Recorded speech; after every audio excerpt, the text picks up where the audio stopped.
Well, it's time for insulation. Now, I'm treating insulation like it's a separate category for this video, but the truth is that there is some overlap with the air sealing category.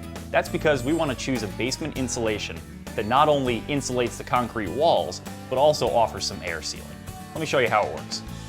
Now, without getting too nerdy about this, there's really one thing you need to understand about insulating a basement, and that is that warm air can hold more moisture than cold air.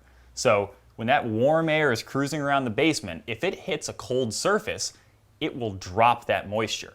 Now, in a basement, the relatively cold surface is the concrete wall. So to protect against that, we are going to insulate the wall with rigid foam. The ground is a pretty good insulator, so you don't need a lot of insulation on basement walls. In fact, you can do the job well with just a 2-inch layer of polystyrene stuck right to the surface of the concrete. Although you can use plastic anchors to attach the foam, I found an ordinary low expansion spray foam applied to the back of each sheet is more than enough to keep it stuck in place. You'll want to keep pressure against the rigid foam until the spray foam tacks up, usually no more than 10 minutes, which you can do by leaning a piece of lumber against the wall or using dried pieces of foam if there's something to wedge against. When working around objects like this waste pipe, you might need to work in smaller pieces.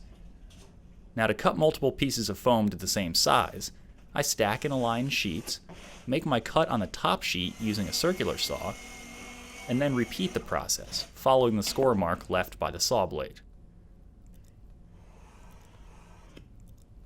You'll notice that I have some gaps that will need filling. That's not due to sloppy measurements, it's purposeful. Small gaps are hard to fill with foam, so I leave them slightly oversized, say about 1/4 of an inch, to allow me to get the tip of the spray foam gun in for easier filling. If you don't already own a foam gun, it's worth the $30 for a job like this.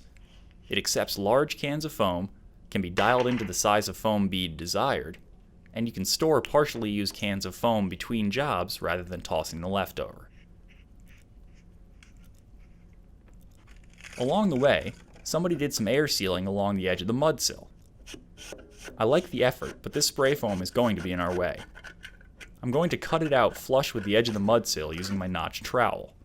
Give the whole area a good cleaning to remove dust that might get in the way of our foam adhesion, and then apply a fresh bead of spray foam before sliding pieces of rigid foam into place against the mudsill. This will insulate the top edge of the foundation wall and seal any air leaks coming in under that mudsill. Leave these pieces long. They can be trimmed back later once they set up.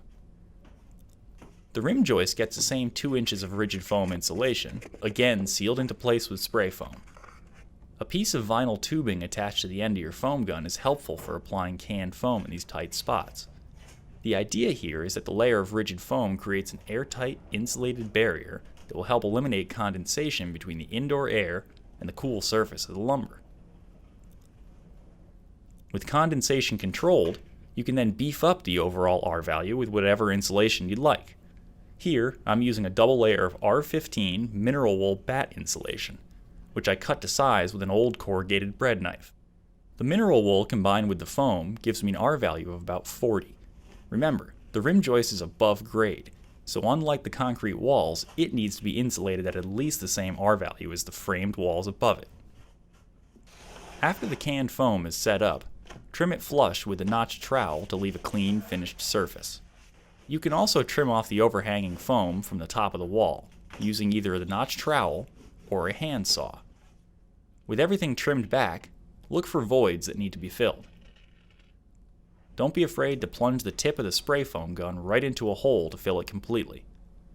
The goal here is to stop moist air from finding cool concrete. For tighter seams and gaps, use house wrap tape. Make sure the surfaces are free of dust, roll out the tape neatly, and then smooth it out with some firm hand pressure or a stiff blade to ensure a good bond. That wraps up the job, and now you have a dry, comfortable, efficient space ready for stud walls and your desired finishing touches.